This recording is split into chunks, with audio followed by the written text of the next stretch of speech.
एक मतदारसंघातले एक महत्त्वाचा नगरपालिकेचा विषय होता. त्या नगरपालिकेच्या विषयामध्ये 25 MLTची योजना आमच्या बीड नगरपालिकेमध्ये 5 वर्ष झाले तयार झाली. फक्त 20 कनेक्शन बिल भरल्या नाहीमुळं, थकीत असल्यामुळं ती योजना चालू नाही आणि मुबलक पाणी असून सुद्धा बीड शहरामध्ये 15 दिवसाला पाणी येत होतं. हा एक महत्त्वाचा विषय मतदारसंघातला होता. नंतर संतोष अण्णा देशमुख यांच्या ज्या प्रकरणामध्ये काही विषय बोललो. आंतरवली सराटीला मनोजदादा जरांगे पाटील हे उपोषणाला बसलेले आहेत. दुसऱ्याच दिवशी एक आमदार म्हणून त्यांना भेट दिली, तेही त्यांच्या कानावरती टाकलं.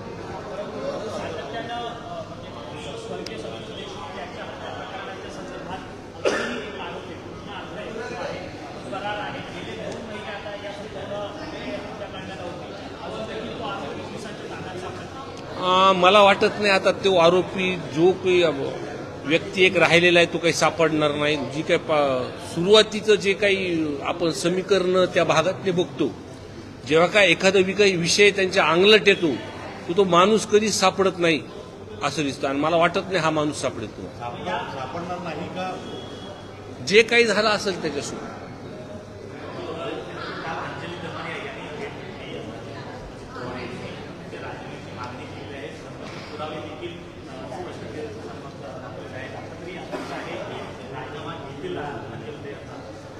मी अजितदादांच्या नेतृत्वाखाली काम केलेलं आहे. ज्या पद्धतीने दादाचा स्वभाव आहे, एखादी चुकीची गोष्ट झाली असेल तर ती दादाला पटत नाही आणि ज्या पद्धतीने तपास जेव्हा सर्व आमदारांनी सभागृहामध्ये मांडल्यानंतर सरकारमार्फत मुख्यमंत्री असतील, उपमुख्यमंत्री असतील, ज्या पद्धतीने बोलले, तिथे एसपीची बदली झाली आणि एसपीची बदली झाल्यानंतर जी काही कारवाई तिथं होतीये, 2 नंबरचे उद्योग असतील, अनेक गोष्टी, मग काही लोक अटक झाली. ह्याच्यामध्ये आपल्याला तिथं विरोधी वाकावरती जरी असलं तर ह्या गोष्टी आपल्याला बोलायला पाहिजे तिथं. पण फक्त जे मास्टर माइंड वाल्मिक कराड आहे, मी सुरुवातीपासून हा विषय जो बोलतोय की फक्त त्या संदर्भात तिथं आलं की कुठं ना कुठं तरी VIP ट्रीटमेंट त्यांना दिल्या जाते. कारण का 28 तारखेला जेव्हा सभागृहामध्ये मी बोललो होतो की जर या प्रकरणात मास्टर माइंड जर ह्यांना अटक झाली नाही तर बीड जिल्ह्यातले लोक मोर्चा काढणार, आम्ही मोर्चा काढणार. आणि तुम्ही जर मोर्चा बघितलं तर 1 लाखापेक्षा जास्त अधिक लोक आणि सर्व जाती धर्मातले लोक तिथे जमले होते. आणि ज्या तपासामध्ये CDR मध्ये जे काही प्रशासनाकडे कानावरती आले, जे काही माझ्या कानावरती आलं आहे, तर त्याच्यामध्ये नक्कीचपणे हे सर्व मास्टर जे आधी बोललो होतो ते तसं तिथे सापडले. मी आधी अजून एक माझं त्याच्यामध्ये बोलणं आहे की हा गुन्हा दाखल करण्यासाठी एक 10-12 तास उशीर झाला. या 10-12 तासामध्ये तिथले SP असतील, त्या भागातले त्या डिव्हिजनचे जे DYSP असतील किंवा त्या पोलीस स्टेशनमधले जे काही प्रशासन असतील, कुणी वरद हस्तांनी त्यांना फोन तिथं केले, गुन्हा डिले करायला उशीर केला. मला वाटतं हे सगळं CDR रिपोर्टवरतून कळणार आहे. हे सर्व माहिती घेऊन नक्कीच धनंजय मुंडे साहेबाला राजीनामा द्यावा लागेल.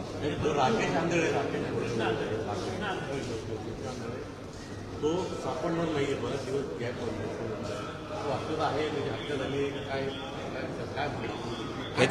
ह्याच्या आधी सुद्धा अशा काही गोष्टी झाल्या. एखादा विषय जर अंगलट आला तर तो माणूस कधी भेटतच नाही, असा उद्योग तिथं झालेले. आणि तुम्ही बघत असताल की प्रत्येक जण आज कुठं ना कुठं देशमुख अण्णा म्हणजे ह्यांच्या कुटुंबाला, संतोष अण्णा देशमुख यांच्या कुटुंबाला न्याय भेटतोय, अटक होते, वाल्मिक कराड अटक झालाय. हे बघून ज्यांच्यावरती अन्याय झालेत, अशा पद्धतीची घटना तिथं घडल्यात, जे आतापर्यंत दबावामध्ये होते ते लोक पुढे आले आणि ते पुढे येऊन मोकळेपणाने, मोकळ्या श्वासाने बोलतात.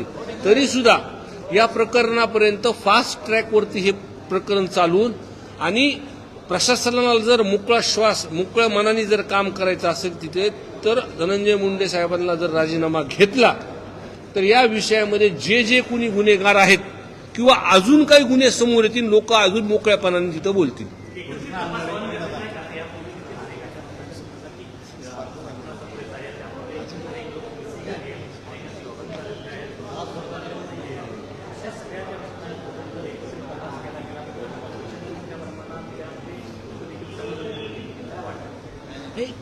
बघा, त्यांना कुणी एक तर बोलायला लावत नाहीये. रस्त्यावरती ज्या पद्धतीने लोक उतरतात ते कुणी त्यांना गाड्या काय आणायला काही साधनं काही देत नाहीयेत. जे पण काही त्यांचे फॅमिली मेंबर बोलतात ते जे काही त्यांच्यासोबत जे घडलंय 302 सुद्धा कंप्लेन घेतलेली नाही, नावं घेतली नाहीत. हे प्रकार त्यांच्या कुटुंबातले लोक बोलतात. हे एकमेवच नाही, असे अनेक जे काही घडलेलं आहे ते हळूहळू समोर तिथं येणार. आणि मी मीडियाचं पण हे पहिलं प्रकरण आहे तिथे की या प्रकरणामध्ये जेव्हा हा विषय माझ्या जिल्ह्यातला मी सभागृहामध्ये मांडला तेव्हा माझ्यासहित विरोधी म्हणजे मी विरोधी बाकावरती, पण या विषयाची गांभीर्य बघून सगळ्यांनी जी ह्याची सत्यता ऐकून म्हणजे जे सत्ताधारी आमदार आहेत ते सुद्धा या विषयावरती गंभीर तिथं चर्चा केली. सरकारने त्याची दखल घेतली. हा पहिल्यांदाच विषय आपल्याला दिसून येतो आणि लवकरात या गुन्हेगारांना फासावर सोडून ह्याची न्यायाची अपेक्षा सर्व लोक बघतात.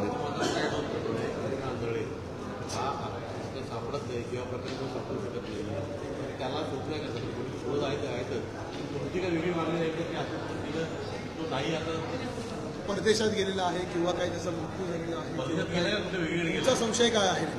माझा संशय आहे, जर हे बघा एखाद्या व्यक्तीला पोलिसांनी पकडायचं ठरवलं की तो 24 तासात सापडतो.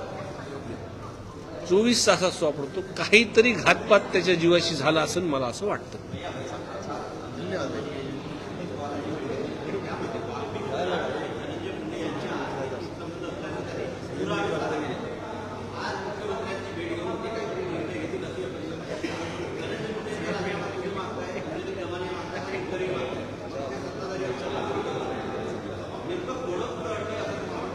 बघा अंजलीताईंनी जे काही डॉक्युमेंट्स दिलेत, वस्तुस्थिती त्या ज्या पदावरती म्हणजे सामाजिक ह्याच्यावरती काम करतात, काहीतरी तथ्य त्या डॉक्युमेंटमध्ये असणार असं तर काही म्हणजे काहीतरी द्यायचं म्हणून असं झालं नसेल. काहीतरी वस्तुस्थिती ट्रान्झॅक्शनमध्ये वाल्मिक अण्णा कराड असतील किंवा धनंजय मुंडे साहेबांच्या ह्याच्यामध्ये असतील.